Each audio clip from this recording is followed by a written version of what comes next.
tal? ¿Cómo están? Muy buenas tardes. Es un verdadero gusto poder compartir con todos ustedes, bueno, la experiencia que en este caso nos tocó vivir a partir del programa que me toca dirigir, que es Panorama, como nos lo ha estado explicando precisamente, un programa de televisión en el que los trabajos que presentamos normalmente nos toma pues una semana, 2 semanas, un mes para poder presentarlos. El caso de las agendas de Nadine Heredia, esposa del expresidente Ollanta Humala, fue un trabajo de investigación que nos tomó aproximadamente 8 meses el poder investigar, el poder encontrar incluso cada uno, corroborar cada uno de los detalles que se consignaban para poder de esa manera tener la responsabilidad ante nuestros seguidores, ante nuestros televidentes, de que estábamos frente a un documento que era tan valioso como se veía desde el primer momento. ¿Cuál es el aporte más importante de este trabajo? Que dicho sea de paso es un trabajo extraordinario de un reportero de nuestro equipo que se llama Marco Vázquez, que ha realizado también una serie de investigaciones realmente importantes. Lo más importante en el caso de las agendas de Nadine Heredia, y empiezo ya con lo que es la presentación, es el punto de que a través de 4 cuadernos se definía prácticamente que se enmarcan entre los años 2008 y 2011, se logra encontrar el detalle, el día a día de lo que era la vida de una pareja que había pues apostado por la política, pero en la que se termina revelando todo lo que podría ser el ascenso económico y el ascenso político del Partido Nacionalista, pero a través de lo que venían a ser fuentes pues, o fondos irregulares de campaña que provenían, y eso era lo más paradójico de todo, porque un partido que se autoproclamaba nacionalista tenía pues en su génesis, por ejemplo, todo lo que tenía que ver con fondos provenientes de Venezuela, y luego en una segunda etapa con fondos que llegaban desde Brasil a través de esas empresas brasileras totalmente cuestionadas en estos días. Es a partir de ahí donde empezamos a no solamente advertir, a corroborar, porque también ese fue un tema importantísimo de debate interno, el punto del interés público respecto a estas agendas obtenidas, porque uno de los primeros escollos era que al tener acceso a estas agendas en las que se relatan también una serie de temas y eventos familiares, privados, el poder separar todo lo que podían ser los aspectos privados de lo que tenían que ser las agendas y el tema del interés público. A partir de ahí es que se empieza a trabajar en varios sentidos.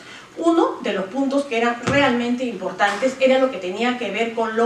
la contabilidad que llevaba la ex primera dama en los tiempos que estaban trabajando todavía lejos del poder. Esta es una de las hojas que aparecen, por ejemplo, en una de las agendas, en una incluso grande que tenía una portada especial y de diseños también especiales.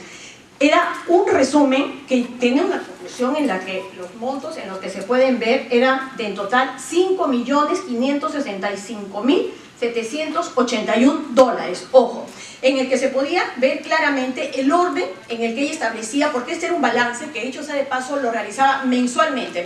a lo largo de todos esos 4 cuadernos. Uno podía encontrar como pues de puño y letra, que también era un asunto sumamente importante en temas, en momentos en que todos estamos pues con el desarrollo tecnológico, ella todavía de su puño iba apuntando cada uno de estos gastos. Caja Florchi, 1.965.000. Lo que se ha logrado establecer respecto a este concepto, por ejemplo, es que es una caja que se podía mantener en casa, ¿no? Vinculando el nombre de Florchi con como se llamaba a su madre, que tiene un nombre distinto, pero le decían Flor, ¿no? Oficina del Gringo, 200.000, fondos mutuos, de Nadine, 25.000, bueno, así 20.000, pero aparecen también otros nombres que ya empiezan a llamar la atención. Crepier, que es, para quienes no son de Perú, la marca pues de una conocida maleta, entre paréntesis, Barbudos, ya estamos hablando del 2011, ojo, ya estábamos, lo que se sospecha es que para esa época ya estábamos hablando de fondos que venían desde Brasil.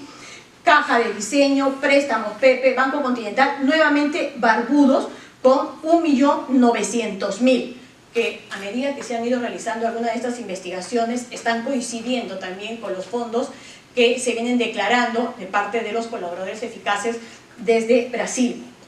Al final sumando un monto de, como decíamos, de más de 5 millones, incluyendo incluso otros montos que están señalados en euros. Todo esto, como decíamos, coincide además a partir del año 2008 de una especie pues del boom económico familiar de la pareja Humala Heredia. Todos conocemos, por lo menos acá los periodistas peruanos, que cuando se lanza la política en el año 2006, pues Ollanta vivía en un departamento sumamente pequeño, en la parte posterior de la casa de la mamá de Nadine Heredia. Sin embargo, ya para el 2008, ya para el 2009, simplemente habían comprado una casa enorme al costado, vecina de esta casa, la remodelan completamente. Parte de los documentos a los que Marco Vázquez llega a tener acceso tenía que ver con las compras de muebles, de sistemas de audio para la casa, que estaban como en $25.000, mesas, o sea, juegos de comedor de 40.000 soles, que serían algo así como $12.000, $13.000, ¿no? A partir de que se tenía que comparar además con el estilo de vida que había tenido la pareja Humala Heredia en el año 2006.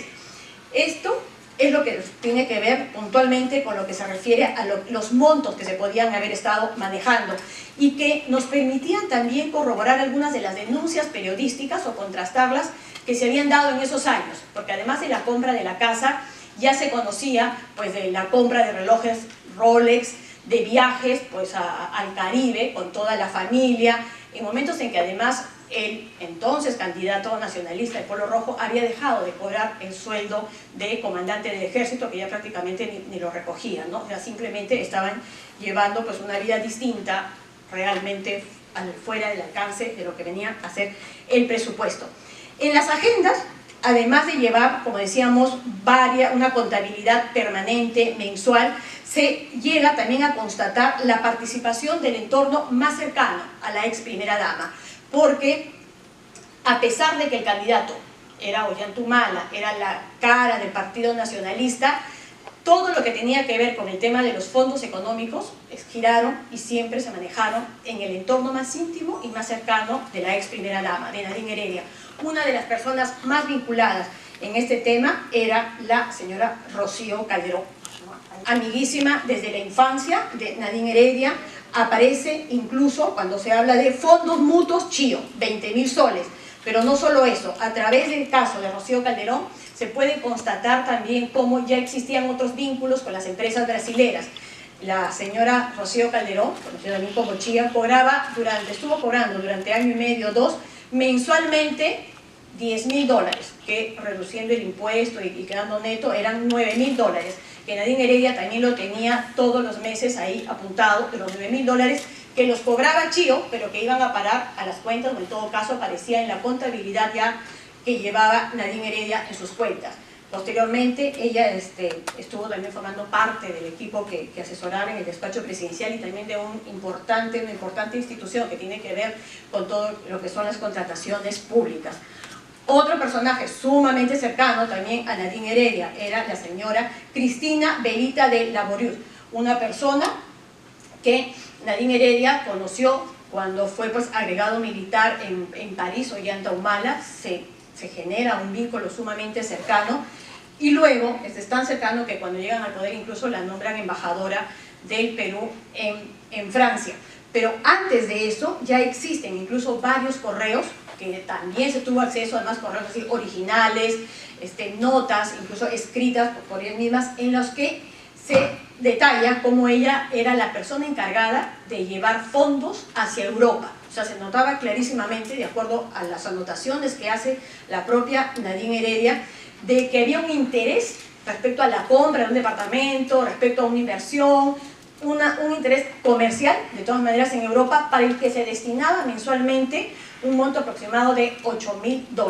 de las que estaba encargada precisamente esta señora. Otra tercera persona vinculada a Nadine Heredia, a pesar de que es la única de apellido Humala en medio de todo este grupo sumamente cercana, que es Ibosca Humala,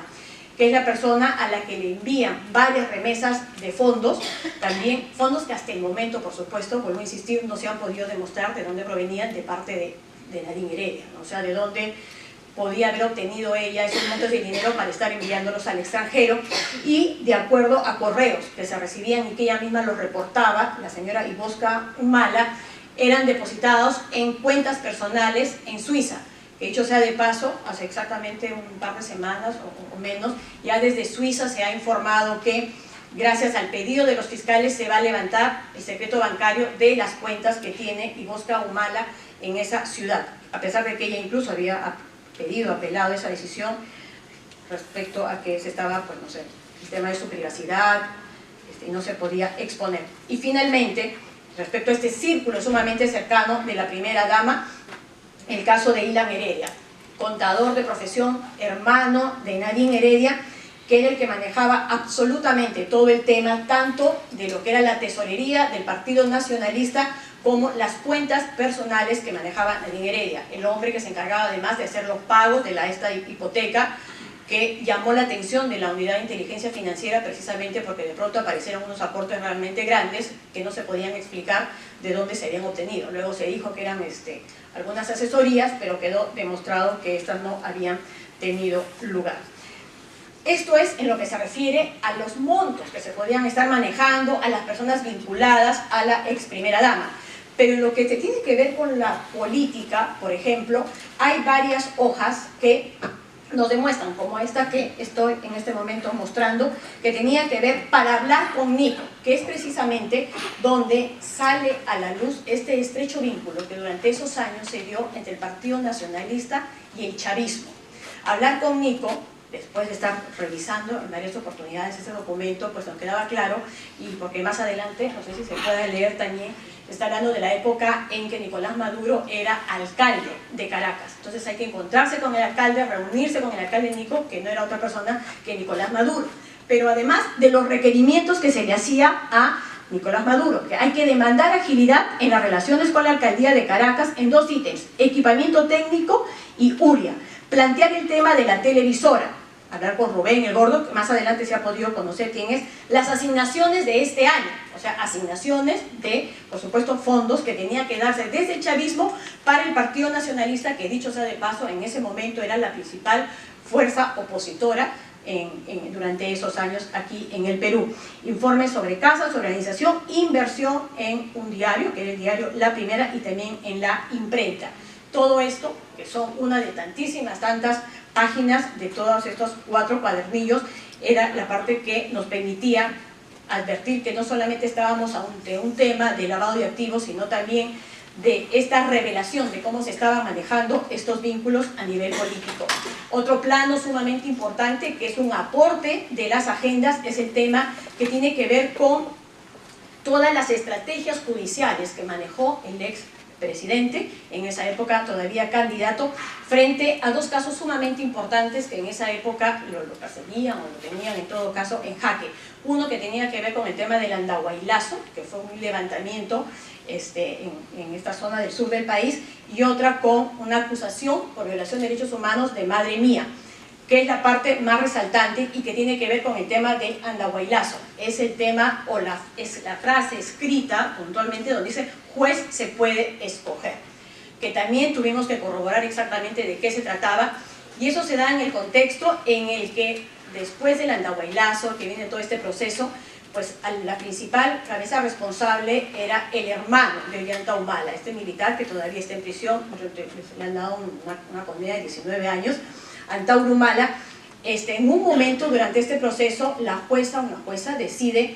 incorporar a Ollanta Humala ya no como testigo, sino también como inculpado, dado que él, a través de un mensaje de radio, pues había aceptado de alguna manera su participación en este levantamiento. Pues viene entonces y se aplica la estrategia de juez se puede escoger. ¿Y cómo se da esto? Escogiendo a un juez que se llamaba Edwin Yalico. Este juez se le presenta un habeas corpus y 3 días antes de que hubiera sido citado para esta comparecencia en este proceso oral, este juez Yalico simplemente da el visto bueno a este habeas corpus, lo saca por completo del caso. En otras páginas de esta misma agenda se dice inmediatamente después hacer conferencia de prensa, inmediatamente después presionar para que esta jueza no insista en su pedido. Tiempo después llegan a la presidencia de la República y el señor Yalico se convierte deja el Poder Judicial y se convierte en asesor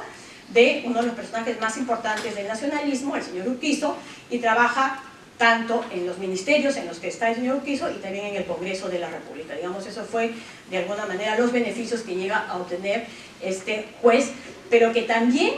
y que es lo más importante, resalta, porque esta es solo una partecita en el escaso tiempo que tenemos, todo el expertise que demostraba esta pareja en los contactos internacionales, en el recojo de fuentes irregulares de fondos, pero además en todos estos movimientos de orden judicial, ¿no? que algunos sienten que eso podría estar repitiéndose, por supuesto, todavía en estos tiempos. Siguiendo, creo que esta es otra página.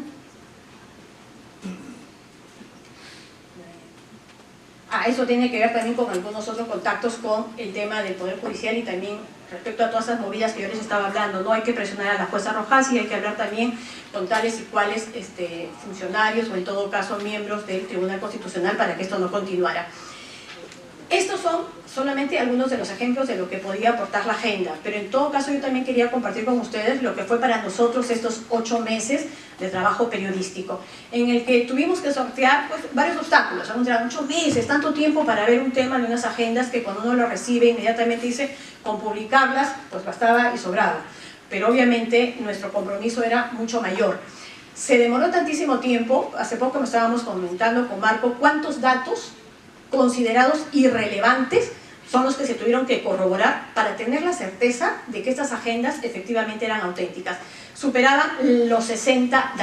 datos que tenían que ver con cosas tan sencillas como invitación para el cumpleaños de la hija mayor, lista de invitados, corroborar que exactamente que esos niños y esos nombres que aparecían ahí eran reales, que no se habían inventado, porque la hipótesis de trabajo para este tema era asumir que eran falsas, que habían sido escritas y dictadas por algún enemigo político, algún rival político, pues que se pone a partir de información pública a redactar cada una de estas cosas y armarte toda una novela. Entonces había que recurrir precisamente a esos datos, para algunos probablemente insignificantes, el médico de cabecera de la familia, el doctor que la atendió en el parto a Nadine Heredia, los viajes de los primos, los sobrinos o hermanos, y como esa una relación de cerca de 60 datos o más, que se corroboraron para tener la certeza de que era así. 2,